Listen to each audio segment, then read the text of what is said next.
everyone, how are you all? I hope you all are good. Today we are again back with the chapter Hello Alkenes and Hello Arenes. This is the lecture number 4 of this chapter, and in this lecture we will see the physical properties of Hello Alkenes. तो ये वाला physical properties वाला topic तो बहुत ही छोटा सा है but important है.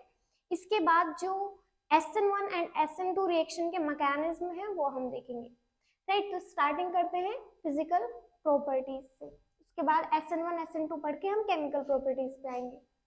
तो फिजिकल प्रॉपर्टीज में सबसे पहले अगर हम कलर की बात करें तो नॉर्मली जो एल्काइल हैलाइड्स यानी कि हेलो एल्केन्स होते हैं वो कलरलेस होते हैं, लेकिन जो ब्रोमाइड्स और आयोडाइड्स होते हैं अगर वो लाइट की प्रेजेंस में आए, मतलब कि उन पे लाइट एक्सपोज करी जाए तो वो एक कलर डेवलप कर लेते हैं. कौन? Bromides and iodides. Bromides and iodides only in the presence of sunlight they develop a colour, otherwise जो प्योर होते हैं तो कलरलेस ही रहते हैं. ठीक है, नेक्स्ट प्रॉपर्टी आती है हमारी मेल्टिंग पॉइंट या फिर बॉइलिंग पॉइंट. सबसे पहले बॉइलिंग पॉइंट की बात करें अगर हम, तो देखो ये समझना बहुत ही सिंपल है. हम दो कंपाउंड लेते हैं, एक सिंपल मीथेन CH4 और एक लेते हैं CH3Cl. राइट, यहाँ पे हमने एक हेलो एल्केन लिया है, हाइड्रोजन को सब्स्टिट्यूट करके उसके प्लेस पे क्लोरीन. अब इन दोनों में से किसका मॉलिक्यूलर मास ज्यादा होगा? इसका ऑब्वियसली, क्योंकि हाइड्रोजन का 1 होता है एंड क्लोरीन का 35.5 यूनिट होता है, तो इसका मॉलिक्यूलर मास जो है वो ज्यादा है. अब आपने पढ़ा होगा जो वंडर वॉल फोर्सेस होती हैं, वंडर वॉल फोर्सेस मतलब कि जो फोर्स ऑफ अट्रैक्शन है वो डायरेक्टली प्रोपोर्शनल होता है मॉलिक्यूलर वेट या फिर molecular mass of a substance compound. अब यहाँ पे जिसका मॉलिक्यूलर वेट ज्यादा उसका वंडर वॉल फोर्सेस ज्यादा होंगी, उसमें फोर्स ऑफ अट्रैक्शन ज्यादा होगा, तो ऑब्वियसली उसका बॉइलिंग पॉइंट भी ज्यादा होगा. तो हम कह सकते हैं कि एल्काइल हैलाइड्स का बॉइलिंग पॉइंट ज्यादा होता है as compared to hydrocarbons of their comparable mass. Next अगर हम एक चीज जो इसमें देखें, जो बॉइलिंग पॉइंट होता है आइसोमर के केस में क्या होता है, सपोज सेम कंपाउंड है, सेम फॉर्मूला है, लेकिन उसके आइसोमेरिक स्ट्रक्चर्स हैं, तो उसमें बॉइलिंग पॉइंट डायरेक्टली प्रोपोर्शनल होता है to the surface area. Surface area जितना ज्यादा उतना ज्यादा बॉइलिंग पॉइंट, या फिर कह सकते हैं inversely proportional to branching. Inversely proportional to branching. देखो कोई जो कंपाउंड है वो स्ट्रेट है, राइट, तो उसका सरफेस एरिया ज्यादा होगा, लंबी लंबी चेन होगी, लेकिन अगर वो ब्रांच्ड है तो उसका सरफेस एरिया कम हो जाएगा ना. सरफेस एरिया जब उसका कम हो जाएगा, मतलब अगर ब्रांचिंग बढ़ेगी तो सरफेस एरिया कम होगा तो बॉइलिंग पॉइंट भी कम होगा. तो हम कह सकते हैं कि boiling point is directly proportional to surface area and inversely proportional to branching of that compound. Example से देखते हैं. Suppose this is the compound CH3 CH2 CH2 CH2 Cl. एक ये रहा, एक इसकी थोड़ी सी ब्रांचिंग करते हैं, that is CH3 CH2 and CHCl CH3. ठीक है, तो यहाँ पे जो Cl था अब यहाँ पे आ गया है. नेक्स्ट कंपाउंड हम लेते हैं CH3 CH3 CH3 Cl. अब तीनों जो है ये आइसोमर से, सब में 4 कार्बन है एंड 3 4 5 6 7 8 9 हाइड्रोजन है, C4H9Cl. सबका फॉर्मूला देखो यहाँ पे यही होगा 3 3 6 एंड 7 8 9 और ऐसे ही वहां पे. अब इसमें से कोई पूछे किसका बॉइलिंग पॉइंट ज्यादा होगा, तो हम देखेंगे जो बॉइलिंग पॉइंट है वो डायरेक्टली प्रोपोर्शनल है सरफेस एरिया के. देखो इसका सरफेस एरिया ज्यादा है, या फिर ब्रांचिंग से कंपेयर कर लो, जिसकी ब्रांचिंग ज्यादा उसका बॉइलिंग पॉइंट कम, क्योंकि इनवर्सली प्रोपोर्शनल है. तो सबसे ज्यादा बॉइलिंग पॉइंट इसका हो जाएगा, देन इसका. इसमें सबसे ज्यादा ब्रांचिंग, देयरफॉर बॉइलिंग पॉइंट सबसे कम. ये तो हो गई बॉइलिंग पॉइंट की बात. बॉइलिंग पॉइंट में ही एक और क्वेश्चन आता है, अगर हमें सेम कंपाउंड दिया suppose CH3CH2 I, CH3CH2 Br, CH3CH2 Cl and then CH3CH2 F।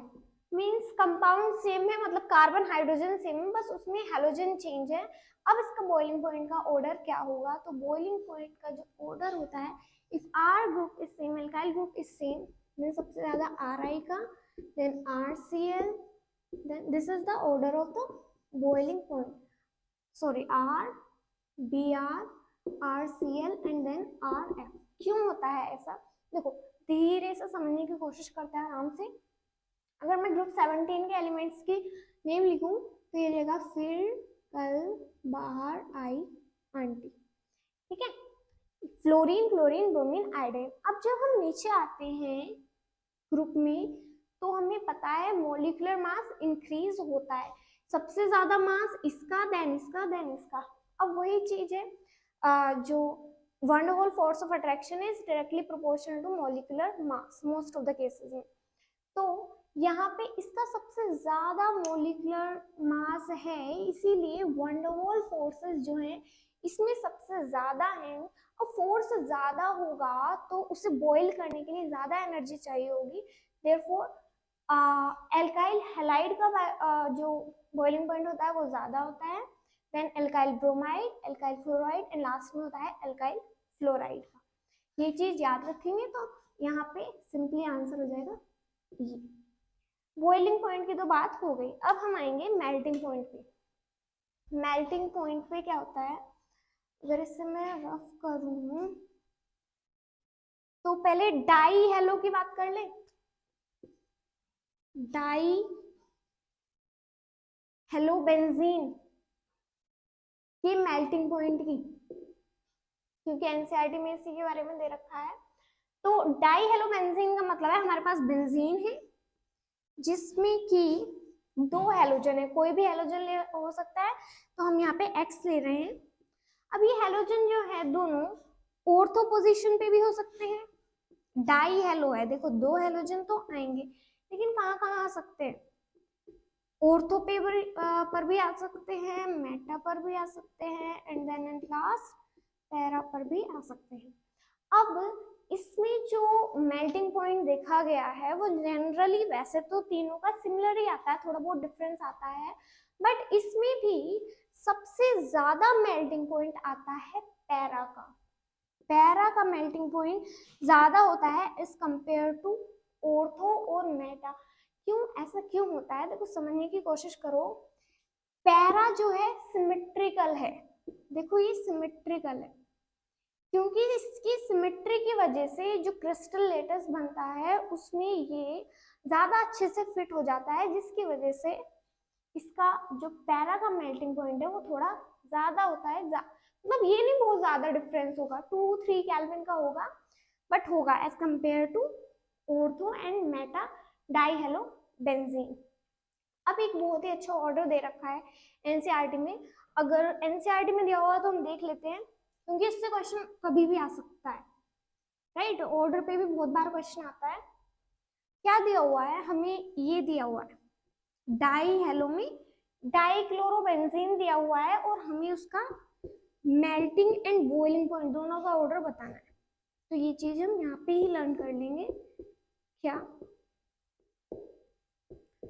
कि दिस, ये कौन सा है, ortho dichlorobenzene, this is the meta वाली पोजीशन मेटा होती है। देखो जो सब्सटीट्यूएंट है उसके बगल वाले ortho sorry, then meta and last para. ये मेटा हो गया एंड ये पैरा।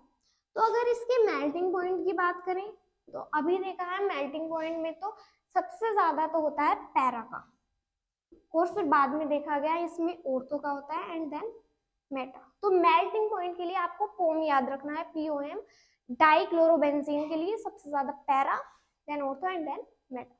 अब बॉइलिंग पॉइंट पे आते हैं। बॉइलिंग पॉइंट में क्या ध्यान रखना है, मेटा तो पीछे ही रहेगा, ठीक है, बस ऑर्थो और पैरा की पोजीशन चेंज होती है। तो बॉइलिंग पॉइंट के केस में ऑर्थो वाला ज्यादा हो जाएगा, then para and then meta, ठीक है। तो आपको क्या ध्यान रखना है, इसे लर्न करने की सिंपल सी ट्रिक है, मेल्टिंग पॉइंट को याद रखेंगे पॉम से, दैट इज सबसे ज्यादा para, then ortho and then meta. और बॉइलिंग पॉइंट में मेटा तो वहां पे ही रहना है, सबसे पीछे रखना है, और ऑर्थो और पैरा की पोजीशन चेंज कर देनी है। तो ये हो गया बॉइलिंग पॉइंट के बारे में, सॉरी बॉइलिंग और मेल्टिंग दोनों के बारे में। अब हम थोड़ी सी बात करते हैं डेंसिटी के बारे में। डेंसिटी तो देखो, इनकी जो डेंसिटी है वो वाटर से तो ज्यादा ही होती है एल्काइल हैलाइड्स की, क्योंकि इसमें जो हेलोजन होते हैं उनका मॉलिक्यूलर मास ज्यादा होता है ना, तो डेंसिटी ज्यादा होगी। अब डेंसिटी ज्यादा होती है, कितनी ज्यादा होती है, जितनी ज्यादा हेलोजन उतनी ज्यादा उसकी डेंसिटी। सपोज ये कंपाउंड लिया CH2Cl2 एंड ये एक और कंपाउंड लिया CHCl3, यहाँ पे 2 क्लोरीन है, यहाँ पे 3 क्लोरीन है। क्लोरीन ज्यादा, क्लोरीन या फिर हेलोजन ज्यादा, तो उसका जो डेंसिटी है वो ज्यादा होगी, क्योंकि मॉलिक्यूलर मास इंक्रीज है, तो ये इसकी डेंसिटी ज्यादा हो गई। नेक्स्ट जो बात करते हैं वो बात करते हैं सॉल्युबिलिटी की, बहुत इंपॉर्टेंट है सॉल्युबिलिटी। देखो हम पढ़ तो लेते हैं कि जो हेलो एल्केन्स हैं वो कम सॉल्युबल होते हैं, स्लाइटली सॉल्युबल होते हैं वाटर में, पर ऐसा क्यों होता है वो आज हम देखेंगे। देखो these are slightly soluble in water, मतलब वाटर में घुलने का इनका मन नहीं करता, ठीक है, हाँ डाल दिए थोड़े बहुत घुल जाएंगे, पर ज्यादा इन्हें कोई खुशी नहीं मिलती वाटर के मॉलिक्यूल्स के साथ रह के। क्यों? देखो वाटर में जो वाटर मॉलिक्यूल्स होते हैं, वाटर इज H2O, ये वाटर का एक मॉलिक्यूल, एंड सपोज ये एक वाटर का मॉलिक्यूल, ये जो है हाइड्रोजन बॉन्डिंग के थ्रू ज्वाइन रहते हैं। हाइड्रोजन बॉन्डिंग आपने पढ़ी होगी, तो हाइड्रोजन बॉन्डिंग के थ्रू अटैच रहते हैं, और हाइड्रोजन बॉन्डिंग एक अच्छी खासी बॉन्डिंग है, काफी स्ट्रॉन्ग फोर्स ऑफ अट्रैक्शन इसमें लगते हैं। अब अगर किसी एल्काइल हैलाइड को इसमें डालें और इसमें सॉल्युबल कराएं तो क्या होगा। देखो किसी भी चीज को इसमें सॉल्युबल करने के लिए सबसे पहले जो वाटर के बीच हाइड्रोजन बॉन्ड है वो तोड़ने पड़ेंगे, ये बॉन्ड बेचारे तोड़ने पड़ेंगे। अब ये बॉन्ड तोड़ने पड़ेंगे, तो तोड़ने के लिए क्या चाहिए, एनर्जी चाहिए, मतलब कि हमें एनर्जी देनी पड़ेगी, एनर्जी देनी पड़ेगी, एनर्जी लगी। अब जो एल्काइल हैलाइड आएगा, जो एल्काइल हैलाइड आएगा वो वाटर के साथ बॉन्ड बनाएगा। अब जब बॉन्ड बनता है तब एनर्जी रिलीज होती है, यहाँ पे जो है एनर्जी रिलीज होगी। तो कोई भी चीज तब सॉल्युबल होगी अगर एनर्जी रिलीज ज्यादा हो रही है एज कंपेयर टू जो एनर्जी हमें देनी पड़ रही है वो हाइड्रोजन बॉन्ड तोड़ने के लिए। मतलब कि अगर यहाँ पे हमें सपोज 10 जूल एनर्जी, मैं एक अप्रोक्स नंबर ले रही हूँ, ये नहीं कि इतनी ही चाहिए होती, 10 जूल एनर्जी हमें देनी पड़ी हाइड्रोजन बॉन्ड मतलब वाटर को तोड़ने के लिए। अब मान लो यहाँ पे जो न्यू इंटरेक्शन बनी, न्यू इंटरेक्शन किसके बीच में बनी, न्यू इंटरेक्शन बनेगी एल्काइल हैलाइड और वाटर के बीच में, उसमें एनर्जी रिलीज हुई ओनली 5 जूल ही, तो क्या फायदा हुआ, मॉलिक्यूल अनस्टेबल रह गया, उससे कोई फायदा नहीं हुआ, क्योंकि हर एक जो कंपाउंड है वो स्टेबिलिटी की तरफ जाता है, और स्टेबिलिटी कब आती है, जब उसकी एनर्जी कम होती है, मतलब कि वो बहुत सारी एनर्जी रिलीज कर देता है। आपने उसमें पढ़ा होगा फिजिक्स में एनर्जी वर्सेस एक्स का ग्राफ, तो ऐसे करके आता है, ये देखो ये जो है ये स्टेबल इक्विलिब्रियम पे होता है, यहाँ पे देखो एनर्जी सबसे कम है, एनर्जी कम है, और अनस्टेबल पे एनर्जी ज्यादा है। तो एनर्जी जो है कोई भी कंपाउंड कम रखना चाहता है अपनी, मींस अगर वो ज्यादा रिलीज करेगा एनर्जी तभी जो वो है वो स्टेबल रह पाएगा। लेकिन हेलो एल्केन्स के केस में जब डिसॉल्व करते हैं तो एनर्जी ज्यादा रिलीज नहीं होती, therefore they are slightly soluble in water. Right, clear हुआ। तो ये सब तो फिजिकल प्रॉपर्टीज जितनी भी हमने देख ली। अब हम देखेंगे SN1 और SN2 reaction. Right, next topic हमारा आता है that is nucleophilic substitution reaction. Right, means nucleophilic means nucleophile का सब्स्टिट्यूशन होगा। जो न्यूक्लियोफाइल एल्काइल हैलाइड्स में लगा हुआ होता है, क्या होता है, हेलोजन। हेलोजन जो है वो न्यूक्लियोफाइल होता है। कैसे, हमने पढ़ा था कि इस पे डेल पॉजिटिव चार्ज आता है, इस पे नेगेटिव क्योंकि ये हैलोजन ज्यादा इलेक्ट्रोनेगेटिव होता है, अपनी तरफ ये इलेक्ट्रॉन खींचता है। अब इसके पास इलेक्ट्रॉन आएंगे तो इस पे नेगेटिव चार्ज आएगा, और जिस पे नेगेटिव चार्ज वो nucleophile means nucleus lover means positive charge lover. Positive charge lover कौन होगा? जिसका खुद का नेगेटिव चार्ज होगा। ठीक है, अब हम कोई भी न्यूक्लियोफाइल लेंगे, राइट, जैसे OH नेगेटिव हो गया ये सब, तो क्या बनता है इसमें? Nucleophilic substitution. ये जो न्यूक्लियोफाइल है ये अलग आ जाएगा, और इसकी जगह जो न्यू न्यूक्लियोफाइल है ये ऐड हो जाएगा, राइट। तो यहाँ पे एक न्यूक्लियोफाइल सब्स्टिट्यूट हो गया, therefore it is nucleophilic substitution. अब ये किस तरह से अटैच हो रहा है, इसके दो मेथड हैं, मतलब इसका जो मैकेनिज्म है वो दो तरीके से हो सकता है, एक SN1 रिएक्शन और SN2, और भी होता है बट हमारे सिलेबस में यही दो टाइप की रिएक्शन है। तो सबसे पहले हम देखेंगे about the SN1 reactions. SN1 reactions क्या होती हैं? सपोज मैं एक एल्काइल हैलाइड लूं, ध्यान से समझेंगे, धीरे धीरे, कोई जल्दी नहीं है। देखो, मैंने एक ये 3 डिग्री एल्काइल हैलाइड ले लिया। 3 डिग्री क्यों? क्योंकि 3 कार्बन से अटैच है वो कार्बन जिस कार्बन से हैलोजन जुड़ा हुआ है। और अब मैंने एक न्यूक्लियोफाइल सपोज OH नेगेटिव ले लिया। अब इनकी रिएक्शन होगी किसी भी पोलर प्रोटिक सॉल्वेंट की प्रेजेंस में, सच एज वाटर। तो एक चीज यहाँ से क्या समझ आई कि SN1 रिएक्शन जो है वो होती है पोलर प्रोटिक सॉल्वेंट की प्रेजेंस में, मतलब कि ऐसे सॉल्वेंट जो प्रोटॉन देते हैं। ठीक है, क्या क्या हो सकता है? वाटर, या फिर अल्कोहल जैसे कि इथेनॉल, या फिर एसीटोन, राइट। तो ये सारे पोलर प्रोटिक सॉल्वेंट के एग्जांपल हैं। तो इस रिएक्शन में होके क्या होगा? न्यूक्लियोफिलिक सब्स्टिट्यूशन, हम सिंपल से आंसर मतलब प्रोडक्ट लिख देंगे, यहाँ पे OH हो जाएगा और ब्रोमीन बाहर निकल जाएगा। अब अगर इसका मैकेनिज्म देखें तो ये 2 स्टेप में होती है रिएक्शन। देखो, स्टेप 1 क्या होता है?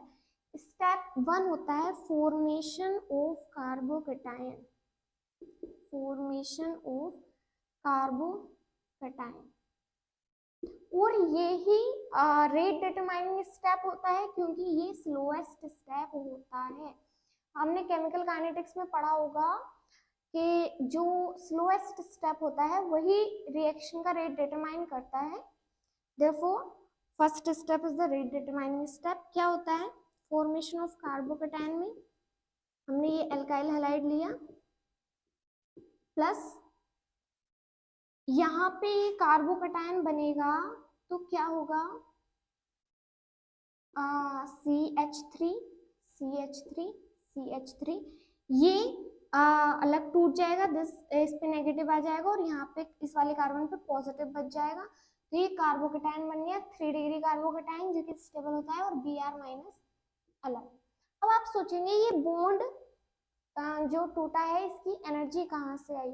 ये एनर्जी आएगी by the solution of halide ion bye proton of polar protic solvent. देखो, हमने यहाँ पे पोलर प्रोटिक सॉल्वेंट लिया था, मतलब वो प्रोटोन देगा, प्रोटोन मतलब कि H पॉजिटिव देगा, और यहाँ पे जो हैलाइड आयन निकला है वो मिलके बना लेगा HBr, मतलब कि इसके बनने से एनर्जी रिलीज होगी और उस एनर्जी की हेल्प से कार्बोकैटायन बनेगा। इन दोनों का बॉन्ड एल्काइल हैलाइड का टूटेगा। ये तो हुई एक स्टेप, स्टेप 1 देखिए। स्टेप 2 में क्या होगा? स्टेप 2 में सेम ये वाली रिएक्शन होगी, attack of nucleophile to the carbocation. अब कार्बोकैटायन तो हमारा बन गया, कार्बोकैटायन बन गया है। अब इस पे जो है हमारा न्यूक्लियोफाइल आके अटैक करेगा, जो कि OH नेगेटिव है। OH नेगेटिव कहाँ से आएगा? कोई भी हम बेस ले लेंगे, जैसे NaOH या KOH, तो यहाँ से वो बेस हो जाएगा, या वाटर भी होगा तब भी चल जाएगा, क्योंकि ये SN1 रिएक्शन है। और ये प्रोडक्ट बन जाएगा टर्शरी अल्कोहल का। अब ये हुई 2 स्टेप्स। इसमें कार्बोकैटायन बनता है और पोलर प्रोटिक सॉल्वेंट की प्रेजेंस में होता है। तो हम ध्यान क्या क्या रखेंगे SN1 रिएक्शन में कि हमेशा पोलर प्रोटिक सॉल्वेंट की प्रेजेंस में होता है। सेकेंड, इसका जो रेट है वो डायरेक्टली प्रोपोर्शनल है कंसंट्रेशन ऑफ एल्काइल हैलाइड। देखो SN1 वन नेम ही इसे इसलिए दिया गया है, वन का मतलब यूनिमोलिकुलर, तो इसका जो रेट है वो एल्काइल हैलाइड पर ही डिपेंड करेगा, राइट। SN2 बाइमोलिकुलर, उस पर 2 चीजों पे डिपेंड करता है, एल्काइल हैलाइड पे भी और जो न्यूक्लियोफाइल है उसकी कंसंट्रेशन पर भी। दूसरी चीज, रेट जो है वो डायरेक्टली प्रोपोर्शनल है कंसंट्रेशन नहीं, स्टेबिलिटी ऑफ कार्बोकैटायन। जितना ज्यादा स्टेबल कार्बोकैटायन बनेगा उतना ज्यादा ये रिएक्शन होना चाहेगी, तो मतलब उसका रेट उतना ज्यादा होगा। नेक्स्ट थिंग, एक चीज और आती है, अगर हम सपोज हमारे पास एल्काइल ग्रुप सेम है और हैलोजन डिफरेंट है, तब उस केस में रेट का ऑर्डर क्या होगा? तो रेट का ऑर्डर सबसे ज्यादा RI, then R, PR, R, Cl and then RF। ठीक है, मतलब कि जो आयोडाइड होता है वो बड़ा ग्रुप होता है, बढ़िया लीविंग ग्रुप होता है। जब बड़ा होगा तो इतना अच्छा उसका बॉन्ड नहीं बनता, मतलब कि कार्बन के साथ, मैंने पहले ही बताया था लेक्चर में, तो वो इजीली लीव कर जाएगा, अच्छा लिविंग ग्रुप होगा। अब इजीली चला जाएगा वो, तो कार्बोकैटायन जल्दी बन जाएगा, देयरफॉर रेट भी एल्काइल हैलाइड के केस में ज्यादा होगा। फिर ब्रोमाइड, फिर क्लोराइड एंड देन फ्लोराइड। अब थोड़ी हम बात करते हैं बेंजाइलिक, एलाइलिक और एराइल के केस में क्या होता है, ये कैसे SN1 रिएक्शन देते हैं या नहीं देते, राइट। तो इसे हमने रफ किया। सबसे पहले लेते हैं बेंजाइलिक। बेंजाइलिक कंपाउंड्स कौन से होते हैं? बेंजीन से जुड़े हुए कार्बन से हैलोजन जुड़ा हुआ है तो वो बेंजाइलिक। अब बेंजाइलिक के केस में अगर SN1 रिएक्शन होनी होगी तो ये हैलोजन जाएगा और इस पे आएगा पॉजिटिव। जैसे ही इस पे पॉजिटिव आएगा ये रेजोनेंस कर लेगा, क्योंकि ये अल्टरनेट डबल बॉन्ड होते हैं। अब ये पॉजिटिव यहाँ पे जाएगा, फिर ये ऐसे, तो ये रेजोनेंस के थ्रू ये जो कार्बोकैटायन बना है ये स्टेबल होगा, therefore benzylic alkyl halide SN1 reaction आराम से देते हैं। नेक्स्ट अगर हम बात करें एलाइलिक की, एलाइलिक एल्काइल हैलाइड्स की, तो एलाइलिक के केस में सपोज ये लिया मैंने CH2 double bond CH Cl, यहाँ पे H2 आ जाएगा, राइट। एलाइलिक क्या होता है? डबल बॉन्ड से जुड़े हुए कार्बन से अगर हैलोजन जोड़ा हुआ है then it is allylic alkyl halide. Valency सबकी पूरी है 2 3 4 2 3 4 and this is also that, ठीक है। अब यहाँ पे जब हैलोजन निकलेगा, इस पे नेगेटिव, इस पे पॉजिटिव, अब इस पे पॉजिटिव आएगा, ये भी रेजोनेंस कर लेगा। कैसे? ये रेजोनेंस ऐसे कर लेगा, ये डबल बॉन्ड इस पर यहाँ पर आया, यहाँ पर शिफ्ट होगा, इस पे पॉजिटिव आ जाएगा और CH डबल बॉन्ड CH2, ठीक है। जब ये इस पे से Cl नेगेटिव निकल जाएगा तो यहाँ पे पॉजिटिव आएगा। अब रेजोनेंस आपने पढ़ा होगा, कंजुगेशन जहाँ पे होता है वहाँ पे रेजोनेंस होता है, तो यहाँ पे ये डबल बॉन्ड यहाँ पे शिफ्ट हो गया तो इसकी वैलेंसी पूरी हो गई, इनकी वैलेंसी पूरी हो गई, लेकिन इस पे पॉजिटिव चार्ज आ गया, ठीक है। ये एलाइलिक हो गया। अब लास्ट एक चीज और देखते हैं, बहुत इंपॉर्टेंट है, वो है एराइल। एराइल हैलाइड कैसे करते हैं SN1 रिएक्शन? अगर ये एराइल हैलाइड क्या होता है? बेंजीन से डायरेक्ट हैलोजन। अब इस केस में अगर ये हैलोजन जाएगा, पहली बात तो ये जाएगा ही नहीं। क्यों नहीं जाएगा? देखो, इस बॉन्ड को तोड़ने के लिए बहुत एनर्जी चाहिए। क्यों? क्योंकि ए बॉन्ड टूटने के बाद कंपाउंड स्टेबिलिटी गेन नहीं कर रहा है। देखो, एक तो यहाँ पे रेजोनेंस ऑलरेडी हो रहा है, क्योंकि हैलोजन का जो लोन पेयर्स है वो बेंजीन रिंग के डबल बॉन्ड के साथ रेजोनेंस एंस कर रहे हैं, रेजोनेटिंग स्ट्रक्चर बनते हैं इसके बहुत सारे, तो ये यहाँ पे आ रहे हैं, मतलब यहाँ पे एक डबल बॉन्ड कैरेक्टर आ रहा है।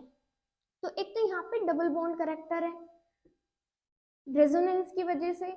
अब जब डबल बॉन्ड कैरेक्टर है तो उसे तोड़ना थोड़ा मुश्किल है ना। देखो सिंगल बॉन्ड को तोड़ने में कम एनर्जी लगती है, डबल बॉन्ड को ज्यादा, ट्रिपल बॉन्ड को और ज्यादा।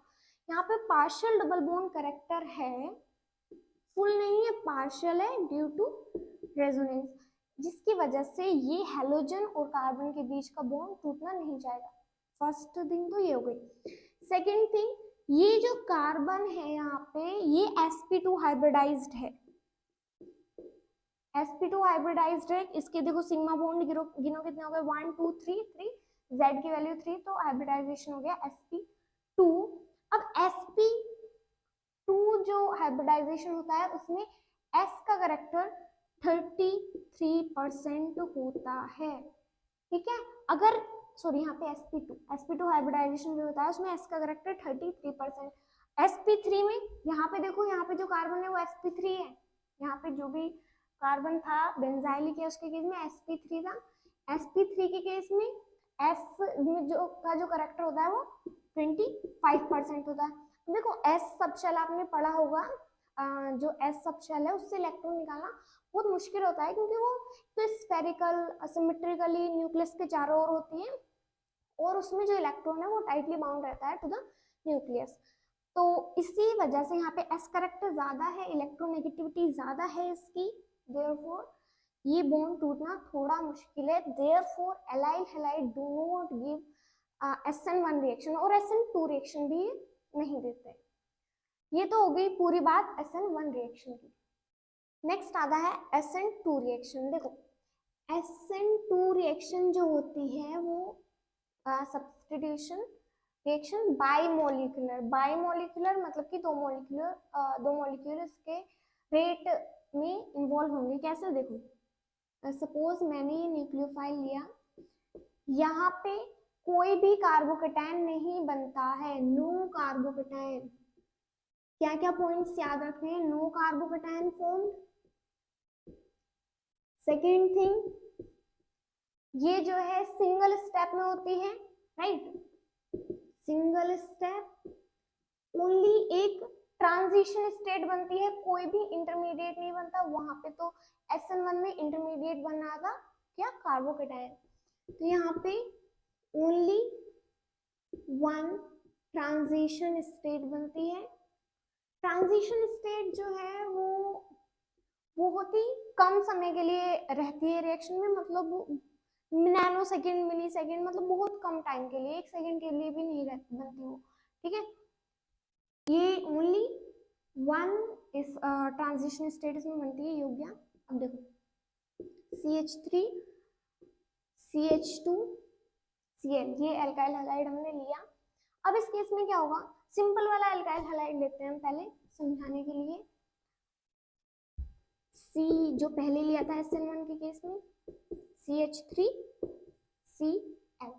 अब इस केस में क्या होगा, ये न्यूक्लियोफाइल जो है ये डायरेक्ट अटैक करना शुरू कर देगा। कैसे करेगा, ये न्यूक्लियोफाइल आ रहा है OH नेगेटिव, ये इससे बॉन्ड बनाना स्टार्ट कर देगा।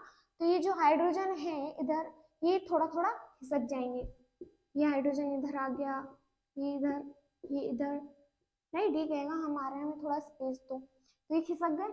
अब इधर क्लोरीन भी जुड़ा हुआ है, अब ये इससे बॉन्ड बनाएगा थोड़ा थोड़ा, और इससे बॉन्ड जो है वो थोड़ा थोड़ा तोड़ना चाहेगा क्लोरीन से, राइट। तो इस पे पहले पॉजिटिव, इस पे नेगेटिव और इस पे भी नेगेटिव, ये वाला बॉन्ड जो है वो टूटना चाह रहा है, ब्रेक होना चाह रहा है, और ये वाला बॉन्ड फॉर्म होना चाह रहा है।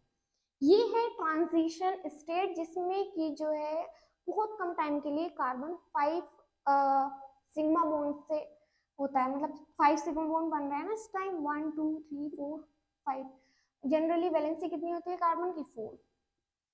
अब फाइनली जो प्रोडक्ट बनेगा हमारा वो कुछ इस तरीके का बन जाएगा कि जो OH है वो कंप्लीटली बॉन्ड बना लिया और क्लोरीन जो है वो बाहर आ गया, ठीक है। अब यहाँ पे एक चीज दिख रही होगी कि इधर क्लोरीन पहले इधर था, राइट, लेफ्ट हैंड साइड पे।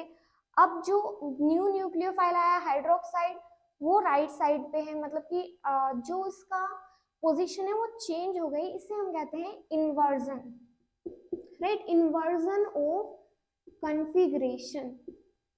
जिधर एल्काइल हैलाइड था उससे अपोजिट साइड से जो है न्यूक्लियोफाइल अटैक करता है SN2 रिएक्शन में। इन्वर्जन ऑफ कॉन्फ़िगरेशन हो गया, ठीक है।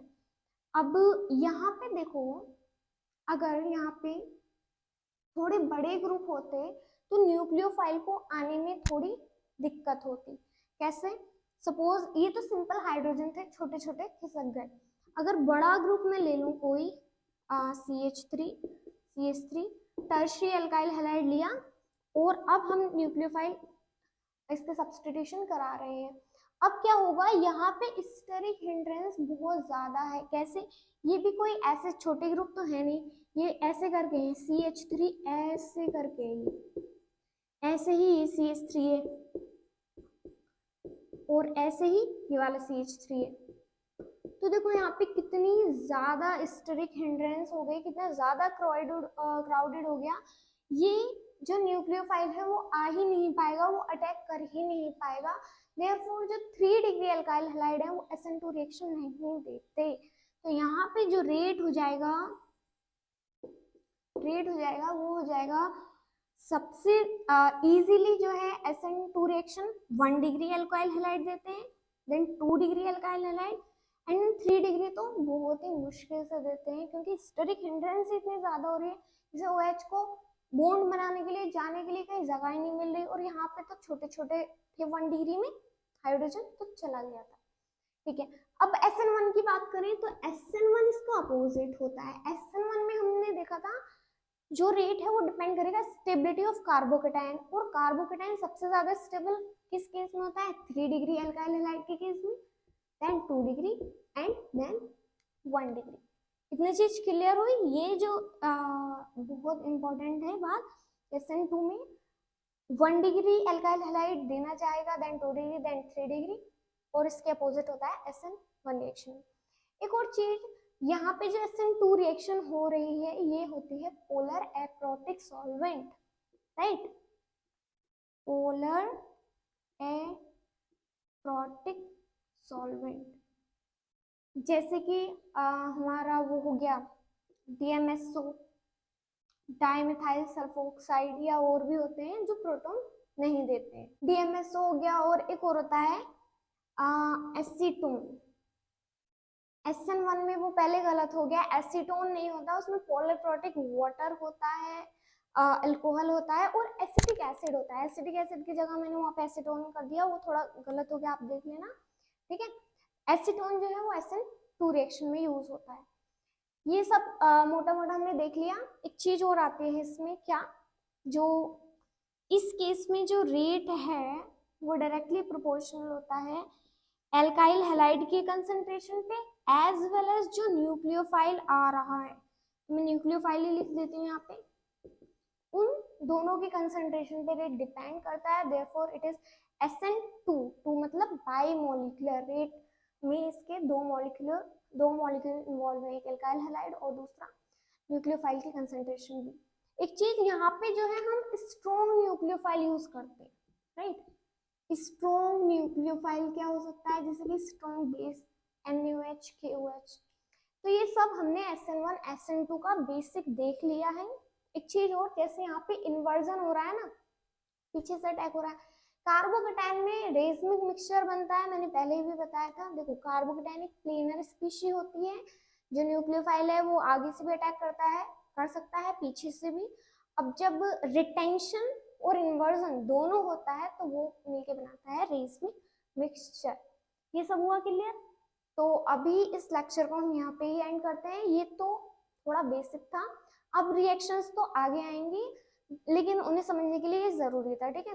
अब नेक्स्ट लेक्चर में we will see about the chemical reactions of alkyl halides, और फिर हैलोअरेन्स की भी देखेंगे। So till then keep studying, bye bye, take care.